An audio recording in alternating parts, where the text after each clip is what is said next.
세술을 새 부대에 담자라고 얘기를 합니다. 그 세술 강병원입니다.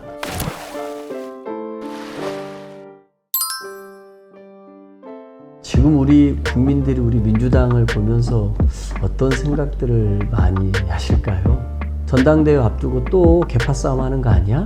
이런 생각도 좀 많이 하실 거고, 또 대선도 지고 지방선거도 패배했는데, 저는 이 과정에서 대선과 지선 패배에 책임을 지는 정당의 모습을 보이고, 그런 개파 싸움을 벗어나서 우리 당이 뭔가 통합하고 혁신의 새로운 모습을 보여서 신뢰를 회복하고 책임지는 정당으로 등장하고, 그리고 그럼으로써 희망을 갖게 되고, 그 희망의 끝에 이기는 민주당으로 다시 민주당이 서야 된다고 생각을 합니다. 그러기 위해서는 이번 전당대회에 새로운 인물들이 등장해서 새 인물들이 새로운 가치와 노선을 가져서 경쟁하는 축제 전당대회가 될 수 있다. 그 축제 전당대회를 만들기 위해서 새 인물 강병원이 이번 전당대회에 출마하게 됐다. 이런 말씀을 드리고 싶습니다. 2020년 총선에서의 180석에 대해서 저희가 너무 승리에 도취했던 것은 아닌가. 민주당 마음껏 이 대한민국을 이끌라라고 하는 저희들의 자만과 독선의 마음이 커졌던 거 아닌가. 민생을 챙기는 데는 좀 부족한 정당. 하지만 본인들이 하고 싶었던 과제에 대해서는 단독 처리도 불사하는 오만하고 독선적인 태도를 보였던 것이 저희들의 연이은 패배로 나타난 것 아닌가, 이런 생각이 듭니다. 제가 94년도에 서울대학교 총학생회장을 했는데요. 학생운동권은 이 NL과 PD라고 하는, 지금으로 따지면 개파 간의 대립, 노선 대립이 극심했던 때였습니다.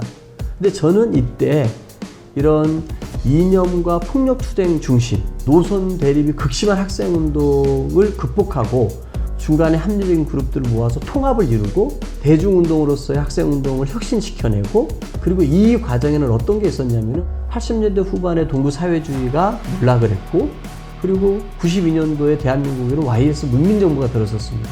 이 변화하고 있는 세상과 대한민국의 변화에 딱 맞춰서 학생운동 변화를 이끌어봤던, 변화와 혁신과 통합의 리더십을 실현시켜봤던 경험을 갖고 있습니다. 또 하나, 제가 2016년 국회의원에 당선되는 과정에서는 다윗과 골리앗의 싸움이라고 할 수 있는 걸 제가 2번을 해서 다 승리를 했습니다. 한 번은 당내 경선에서 임종석 전 비서실장하고 경선을 해서 제가 이겼고요. 그리고 본선에서도 이 MB정부에서 2인자라고 칭했던 5선의 이재호 의원과 본선에서 붙어서 또 이겼습니다. 큰 싸움에서 이겨봤던 그런 경험을 저는 갖고 있습니다. 그리고 또 하나는, 또 유능한 정당이 우리 민주당이 앞으로 가야 될 정당일 텐데, 그런 것들을 하기 위한 저의 정책 활동들이 많이 있었습니다.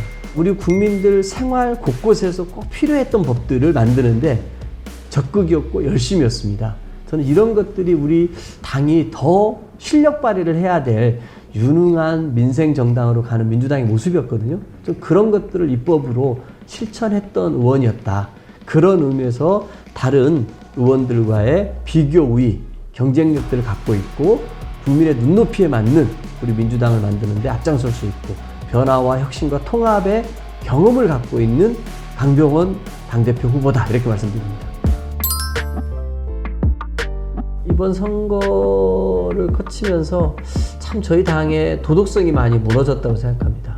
저희 당이 약속을 깬 게 수도 없이 많죠. 그런 의미에서 우리 당의 이런 도덕적 규범을 세우기 위한 뭔가 보다 좀 강력한 노력들이 필요하지 않나라고 생각합니다. 저는 그런 의미에서 지금 국회에 이제 윤리특위가 있지 않습니까? 이게 여야 동수로 되어 있다 보니까 뭔가 무슨 정쟁의 장이 되는 기구지, 정말 국회의원들의 뭔가 도덕적 규범이 무너지는 것에 대한 징계를 위한 기구로서는 아무 역할을 못하는 것 같아요. 저는 그래서 국회의장 직속으로 윤리위원회를 만들고, 이 위원장은 외부 인사가 오고, 그리고 윤리위원들은 국민 배심원단 추천처럼 국민들이 직접 참여를 해가지고 국민의 눈높이에 맞게끔 윤리위원회가 구성이 되고 뭔가 여기에서 징계를 논한다 그러면은 정말 실효성이 있을 것 같습니다. 공인으로서의 공적 책임성과 헌신성을 대폭 강화해야 국민의 신뢰, 믿음을 회복할 수 있는 거 아니겠습니까?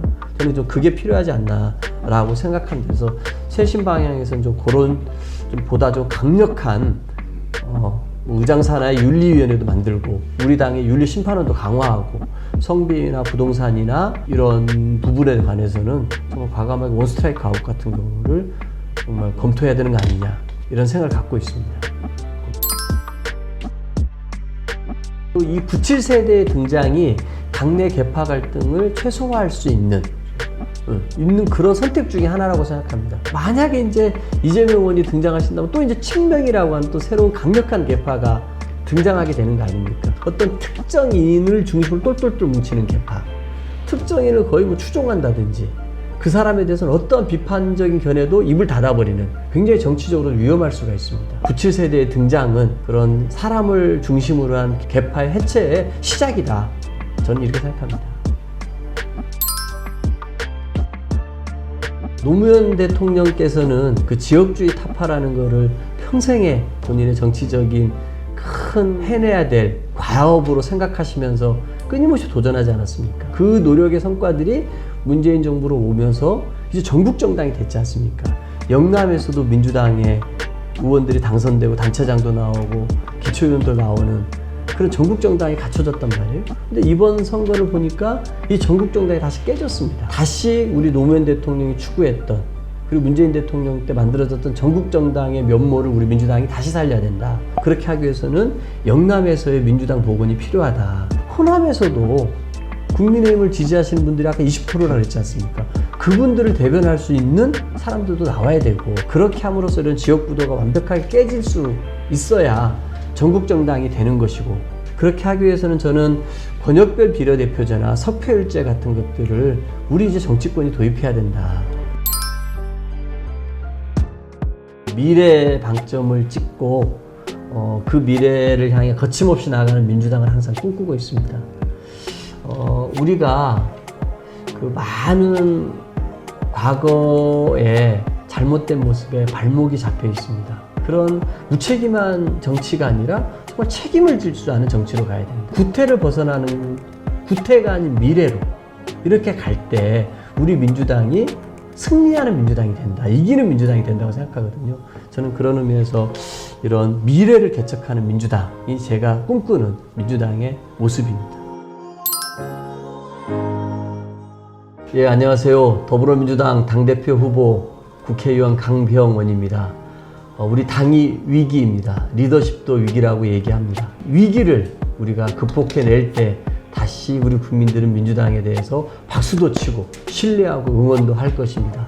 어떻게 이 전당대회가 계파 싸움이 되지 않고 그리고 또 신뢰를 회복하는 전당대회로 될 수 있겠습니까? 새로운 인물들이 등장해서 우리 민주당의 혁신과 통합과 변화를 얘기할 때 우리 국민들께서 더 믿어주시지 않겠습니까? 새술을 새 부대에 담자라고 얘기를 합니다.